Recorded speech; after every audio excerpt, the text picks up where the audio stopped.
نقلت جريدة الشعب الناطقة باسم الاتحاد العام التونسي للشغل عن مصادر نقابية في سيدي بوزيد أن شابا ثانيا أقدم على الانتحار مساء اليوم أمام مقر معتمدية سيدي بوزيد الغربية.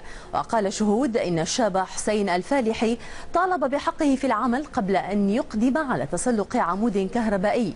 وتترافق هذه الحادثة الثانية مع حالة توتر واحتجاجات تدخل اليوم السادس في محافظة سيدي بوزيد منذ قام شاب يوم الجمعة الماضي بإحراق نفسه احتجاجا على حرمانه من مصدر رزقه.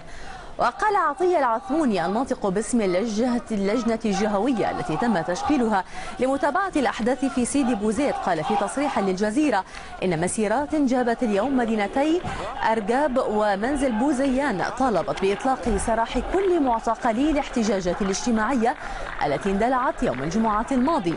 ولم يكشف الناطق باسم اللجنة الجهوية لمتابعة هذه الاحتجاجات عن مآل الاتصالات مع ممثلي السلطات المحلية بشأن مطالب المتظاهرين، وهي التحقيق في ملابسات أقدام الشاب محمد بوعزيزي على إحراق نفسه والمطالبة بالحق في التشغيل والتنمية في الجهة.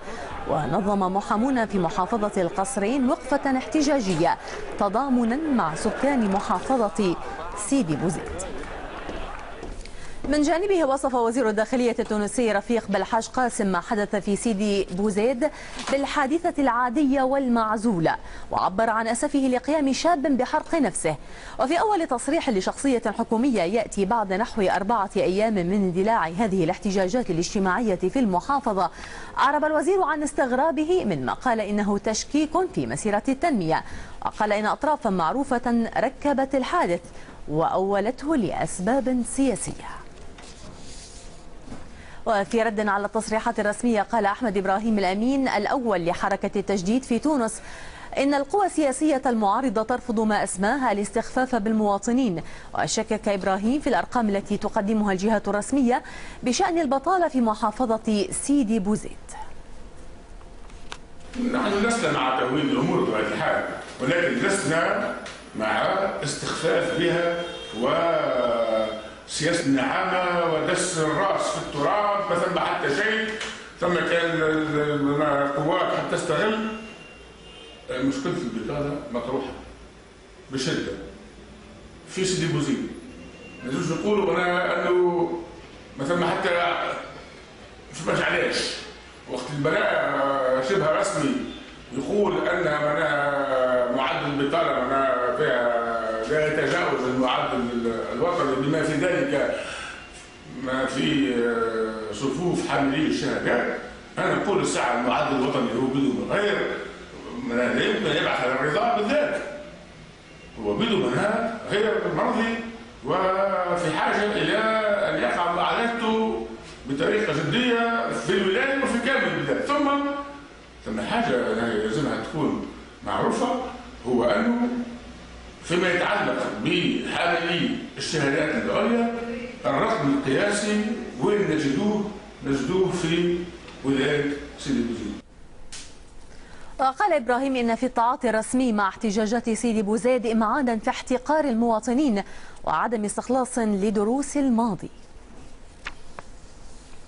الطريقة اللي تواصل بها التعقيم الإعلامي واللي الناس ما يسمعوا المواضيع الا عن طريق القنوات الاجنبيه او عن طرق الفيسبوك او الانترنت وغيره، الى متى باش تواصل الاعلام التونسي التعامل بهذا الاحتقار لذكاء التوانسه وذكاء الشباب بتاعها. انا نقول هذا ما ثم حتى استخلاص الدروس الماضيه. ومعنا من مدينة سيدي بوزيد عطية العثموني الناطق باسم اللجنة الجهوية التي تم تشكيلها لمتابعة الأحداث في سيدي بوزيد. سيد العثموني، هل لنا بتفاصيل أوفى عن حالة الانتحار الثانية في سيدي بوزيد؟ نعم أختي، أهلا وسهلا. أولا أريد أن أشير أن تجدد المسيرات والاحتجاجات كل من سيدي بوزيد والمكناسي وبوزيان في هذه الليلة. أريد أن أقول أيضا أنه رغم التطمينات التي أكدت عليها جهات مسؤولة وخاصة الاتحاد الجهوي للشغل بسيدي بوزيد حول إطلاق سراح المعتقلين كافة، إلا أن الحادثة التي حدثت الليلة أكدت أن الوضع ليس معزولا، وضع الانتحار السابق ليس معزولا وليس كما يعتقده السيد وزير الداخلية. طيب سيد العثموني، كان هناك حديث عن توقع بتراجع حجم الاحتجاجات، كيف هي الاحتجاجات اليوم؟ في البداية كان هناك هدوء كامل تقريبا، ولم نشهد في اليوم في نهار اليوم أي حادث، بل بالعكس كنا مطمئنين إلى أن الأمور سوف تعود إلى نصابها.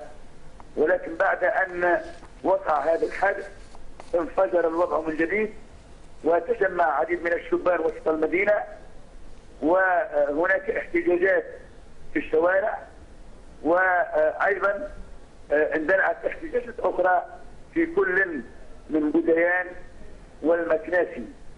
أريد أن أقول أيضا أن الشخص الذي حاول الانتحار قد نقل إلى المستشفى، وأنه حسب معلوماتنا لم يتوفى بعد.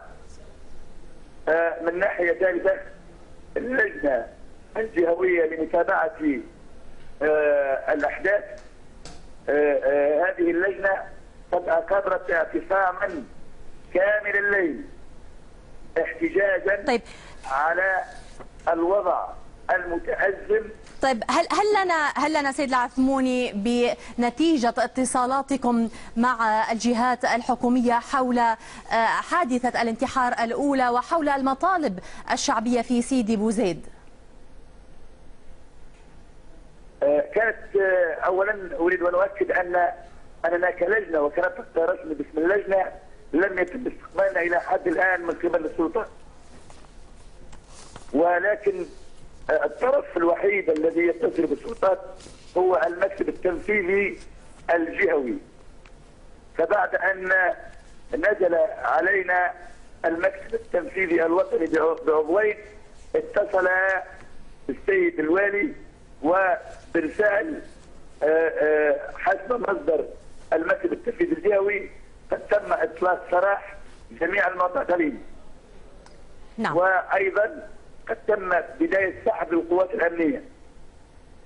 وبينما الوضعية الاقتصادية هو ملف شائك لا يمكن معناها أن يحل في ظرف ساعات أو في ظرف أيام. أشكرك عطية العثموني الناطق باسم اللجنة الجهوية التي تم تشكيلها لمتابعة الأحداث في سيدي بوزيد. كنا معنا من سيدي بوزيد، شكرا جزيلا لك.